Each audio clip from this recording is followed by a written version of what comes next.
नमस्कार दोस्तों, जैसा कि आप सभी को पता है कि आज 31 जुलाई को देश भर से सभी शिक्षक दिल्ली पहुंचे थे क्योंकि एसएससी के जो एग्जाम सभी ऑनगोइंग हैं उनमें काफ़ी ज़्यादा गड़बड़ियां पाई गई थी और जो एग्जाम वेंडर है उसकी तरफ से एग्जाम ठीक से कंडक्ट नहीं करवाया जा रहा है। मिसमैनेजमेंट काफ़ी ज़्यादा देखने को मिला है। स्टूडेंट्स के साथ में काफ़ी ज़्यादा बदसलूकियाँ भी हुई है पिछले 4-5 दिनों में, जो न्यूज़ निकल के सामने आ रही है देश भर से। तो काफ़ी ज़्यादा यहाँ पे शर्मनाक है एसएससी के लिए भी और जो नया एग्जाम वेंडर है उसके लिए भी कि किस तरीके से आप लोग एग्जाम यहाँ पे कंडक्ट करवा रहे हैं। तो ये जो तमाम मुद्दे थे इनको लेके जो सारे टीचर्स थे वो आज दिल्ली पहुंचे थे और डीओपीटी मिनिस्टर से उन लोगों ने मीटिंग की बात वहां पे कही थी। तो डीओपीटी मिनिस्ट्री के आगे जब सब हमारे टीचर्स और स्टूडेंट्स लोग वहां पे इकट्ठे हुए थे तो शांतिपूर्ण ढंग से ये लोग वहां पे खड़े हुए थे, किसी भी तरीके का कोई उपद्रव इन लोगों ने वहां पे नहीं किया। फिर जब ये लोगों ने डीओपीटी मिनिस्टर से मिलने की बात वहां पे कही तो वहां पे लगे सुरक्षा बलों में, जैसे दिल्ली पुलिस थी वहां पे, तो उन लोगों से जब टीचर्स ने अपनी बात कही कि हमें मिनिस्टर साहब से मिलना है, तो सबसे पहले तो उन्होंने मिलने का कारण पूछा तो टीचर्स ने बड़ी शालीनता से उनको बता दिया कि ये मैटर है, हमें इस बारे में उनसे बात करनी है।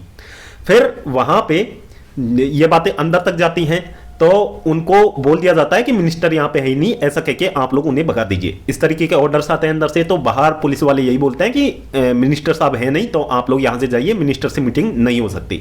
फिर हमारे टीचर्स ने कहा कि भाई मीटिंग क्यों नहीं हो सकती, हम लोग इतनी दूर से आए हैं और मिनिस्टर साहब को हमने यहाँ पे जो मीटिंग है उसके लिए पहले से ही अवगत करा दिया था, तो मीटिंग क्यों नहीं हो सकती। या तो आप लोग मिनिस्टर साहब से मीटिंग करवाइए या फिर अपने जो हायर ऑफिशियल्स हैं उनको बाहर बुलाइए, उनसे बात लेंगे हम लोग। तो टीचर्स ने बोल दिया था कि हम 4 लोग अपना डेलीगेशन बना के चले जाएंगे, सारी बातें उनके सामने करेंगे और हम चले जाएंगे यहां से शांतिपूर्ण ढंग से, कोई भी दिक्कतें यहां पे नहीं होंगी। लेकिन फिर अंदर से ऑर्डर आते हैं कि कोई बात नहीं करेगा उनसे और आप लोग ऐसा कीजिए कि उन पे लाठीचार्ज कर दीजिए। तो यहां पे पुलिस वालों की हिम्मत इतनी बढ़ गई तो सबसे पहले तो वो लोग बाहर आए और उन्होंने टीचर्स के साथ में बदसलूकी करना स्टार्ट किया। सारे जितने भी हमारे सीनियर मोस्ट टीचर्स थे, हमारे नीतू मैम थी वहां पे, राकेश यादव सर थे, अभिनय सर थे, आदित्य रंजन सर थे और जितने भी एसएससी के सीनियर मोस्ट टीचर्स थे वो लोग वहां पे मौजूद थे। इन लोगों ने वहां पे आके अभद्रता करना स्टार्ट कर दिया। फिर टीचर्स ने भी उस चीज का थोड़ा सा सख्ती से जवाब दिया वहां पे। फिर उसके बाद में होता है असली बवाल। फिर इन लोगों ने जितने भी स्टूडेंट्स और टीचर्स वहां पे शांतिपूर्ण ढंग से खड़े थे उन पे लाठीचार्ज करना स्टार्ट कर दिया, उन पे लाठियां बांधी गई और इसमें हमारे कुछ टीचर्स को भी चोटें आई हैं और कुछ स्टूडेंट्स को भी चोटें आई हैं। एक टीचर थे उनका तो हाथ भी तोड़ दिया गया इन लोगों के द्वारा। फिर उन लोगों को जबरदस्ती वहां पे दंगाई घोषित करके उन्हें अरेस्ट कर लिया गया। तो इस तरीके की चीजें आज वहां पे घटित हुई हैं और ये चीजें साफ तौर पे यहां पे इस चीज की तरफ इशारा करती है कि गवर्नमेंट जो है स्टूडेंट्स की आवाज बिल्कुल सुनने को तैयार नहीं है। कुछ तस्वीरें आप लोग वहां की देख सकते हैं किस तरीके से चीजें हुई हैं। अब इस चीज से ये चीजें क्लियर हो चुकी हैं कि गवर्नमेंट जो है इस पूरे मामले पे कोई संज्ञान नहीं लेना चाहती। अब चलो ये था कि यहाँ पे ये सीनियर मोस्ट टीचर्स थे, यदि यहाँ पे सिर्फ स्टूडेंट लोग ही प्रोटेस्ट करने जाते तो आप सोचो कि क्या हालात होते। ये लोग या तो स्टूडेंट को बुरी तरीके से लाठीचार्ज कर करके उन्हें मार देते 2-1 लोगों को, या फिर स्टूडेंट्स के अगेंस्ट ये लोग कोई केस बना के उनका जो फ्यूचर है वो बर्बाद कर देते। तो ये चीजें यहाँ पे होना स्वाभाविक सी थी क्योंकि जिस तरीके का इनका रवैया है उससे यही लग रहा था कि ये चीजें यहाँ पे हो जाती अगर स्टूडेंट लोग वहां पे होते तो। अब दोस्तों टीचर्स ने भी ये चीजें कह दी हैं कि जो ये लड़ाई है जो हमने स्टार्ट की है, ये बदलाव की मुहिम हम यहाँ पे लेके आए हैं, ये यहाँ पे रुकने वाली नहीं है। बदलाव के लिए पूरे देश में आवाज उठेगी। जो भ्रष्ट एग्जाम प्रणाली है उसको यहाँ पे बंद किया जाएगा क्योंकि ये स्टूडेंट्स के भविष्य के साथ में यहाँ पे खिलवाड़ हो रहा है। स्टूडेंट्स का राइट है कि वो एक ट्रांसपेरेंट यहाँ पे परीक्षा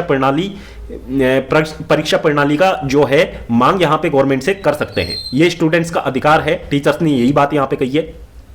तो ये चीजें यहाँ पे हुई हैं। आज पूरे दिन का जो घटनाक्रम है वो यही रहा है। अब जो सारे टीचर्स हैं वो एक साथ बैठ के फिर से आगे की रणनीति तैयार करेंगे कि इस मामले में आगे और क्या किया जा सकता है।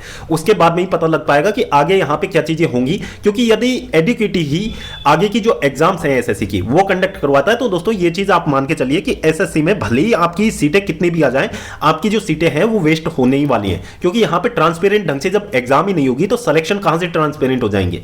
यहां पे सिलेक्शन भी उसी तरीके से होने वाले हैं, तो मेहनत करने वाले स्टूडेंट्स के लिए कुछ भी बाकी नहीं रह जाएगा। तो यहां पे चीजें यही हैं कि सबसे पहली कोशिश तो यही रहेगी कि जो एसएससी सीजीएल का जो एग्जाम है वो पोस्टपोन करवाया जाए और एग्जाम कंडक्टिंग कंपनी है वो बदली जाए। या तो आप लोग टीसीएस को लेके आइए या फिर कोई और वेंडर हायर कीजिए जो कि एग्जाम करवा पाने में कैपेबल हो। एडुकेटी के बस का कुछ भी नहीं है। एडुकेटी ने जिस तरीके से अभी तक का एग्जाम कंडक्ट करवाया तो उसको देख के बिल्कुल भी नहीं लगता है कि ये लोग एसएससी सीजीएल जैसा एग्जाम कंडक्ट करवा पाएंगे, क्योंकि वहां पे भी इस तरीके का ही मिसमैनेजमेंट इन लोगों की तरफ से देखा जाएगा, तो उसमें काफी ज्यादा स्टूडेंट्स का वहां पे फ्यूचर बर्बाद हो जाएगा। तो ये चीजें यहां पे हैं। दूसरी तरफ आज का जो ट्विटर कैंपेन था वो भी काफी ज्यादा यहां पे प्रभावी देखने को मिला है। एसएससी सिस्टम सुधारो ये हैशटैग था आज का, और नंबर 1 पे ये ट्रेंड किया था काफी समय तक। 230 के यहां पे पोस्ट हुए थे और इससे भी ज्यादा यहां पे पोस्ट हो चुके हैं इस पे। तो काफी अच्छा यहां पे ट्विटर कैंपेन का भी रिप्लाई यहां पे देखने को मिला है। तो इस चीज से साफ हो जाता है कि जो एग्जाम में गड़बड़ियां हैं वो वाकई में चल रही हैं और गवर्नमेंट को इस तरफ ध्यान देना चाहिए। अब दोस्तों ये जो लड़ाई है वो स्टूडेंट्स के हकों की है और स्टूडेंट्स को इसमें जरूर अपनी योगदान यहां पे देना चाहिए। टीचर्स यदि स्टूडेंट से कोई चीज यहां पे मांगते हैं तो वो सिर्फ स्टूडेंट्स का सपोर्ट मांगते हैं, तो यहां पे टीचर्स का सपोर्ट करना चाहिए स्टूडेंट्स को, क्योंकि यदि एग्जाम ही ट्रांसपेरेंट नहीं होगी तो पढ़ने लिखने का कोई मतलब नहीं है। सिलेक्शन सिर्फ उन्हीं लोगों का होगा जो वहां पे या तो घूस देते हैं या फिर गलत तरीके से एग्जाम में एंटर होते हैं। तो ये चीजें यहां पे हैं। बाकी इन फ्यूचर क्या होता है इन सभी चीज़ों को लेके वो अभी सामने आएगा। क्या यहाँ पे एसएससी सीजीएल का एग्जाम पोस्टपोन होगा या नहीं, ये सब भविष्य के घर में है, लेकिन एसएससी सीजीएल का एग्जाम यहाँ से पोस्टपोन होना बहुत ज़्यादा आवश्यक है। यदि ऐसी चीज़ें नहीं होती हैं तो बहुत ज़्यादा दिक्कतें स्टूडेंट्स के साथ में होने वाली हैं। ये चीज़ आप यहाँ से नोट डाउन कर लीजिए, काफ़ी ज़्यादा प्रॉब्लम्स यहाँ पे स्टूडेंट्स के साथ में होंगी।